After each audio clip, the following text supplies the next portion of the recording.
Bismillah, assalamualaikum ta'ala alaikum warahmatullahi wabarakatuh. Alhamdulillahilladzi bini'matihi tatimmus salihat.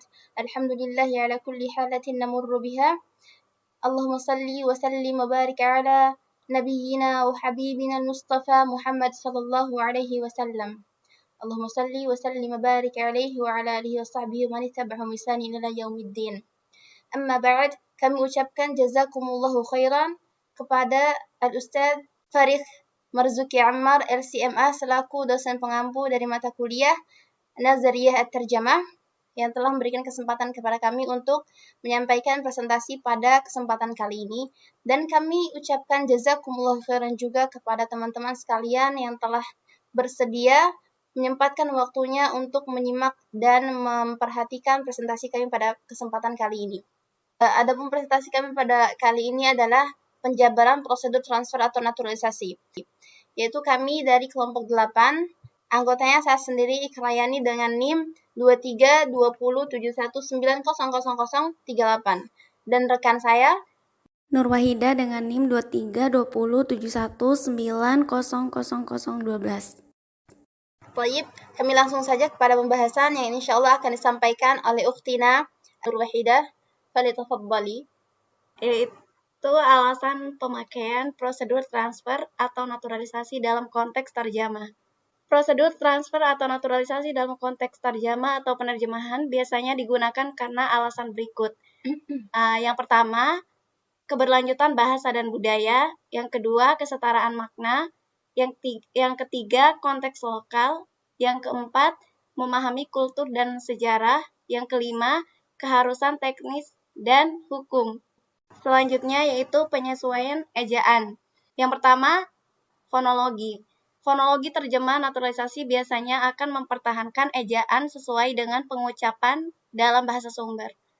Namun, dalam bahasa target, pengucapan mungkin berbeda dan penyesuaian ejaan diperlukan agar sesuai dengan aturan fonologi bahasa target. Yang kedua yaitu tata bahasa. Perbedaan dalam aturan tata bahasa antara bahasa sumber dan bahasa target dapat mempengaruhi ejaan. Dalam naturalisasi, beberapa aturan tata bahasa sumber mungkin tidak sesuai dengan bahasa target, sehingga perlu disesuaikan. Adapun yang ketiga yaitu kata-kata serapan. Jika bahasa sumber mengandung kata-kata serapan yang ejaannya berbeda dalam bahasa target, penyesuaian ejaan diperlukan. Contohnya, kata serapan dari bahasa Arab ke bahasa Indonesia. Yang keempat yaitu norma ejaan. Ejaan bahasa target mungkin mengikuti norma ejaan resmi yang dikeluarkan oleh otoritas bahasa. Penyesuaian ejaan harus mematuhi norma ejaan yang berlaku. Yang terakhir yaitu preferensi penerbit.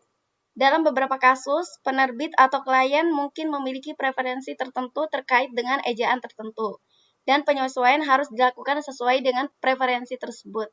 Penting untuk memahami perbedaan ejaan antara bahasa sumber dan bahasa target, serta mematuhi aturan ejaan yang berlaku dalam bahasa target untuk menghasilkan terjemahan yang akurat dan sesuai. Adapun transliterasi adalah proses mengubah atau menuliskan teks dari satu aksara, yaitu sistem tulisan, ke aksara lain, tanpa mengubah makna teks tersebut, dalam konteks prosedur transfer atau naturalisasi dalam terjemah.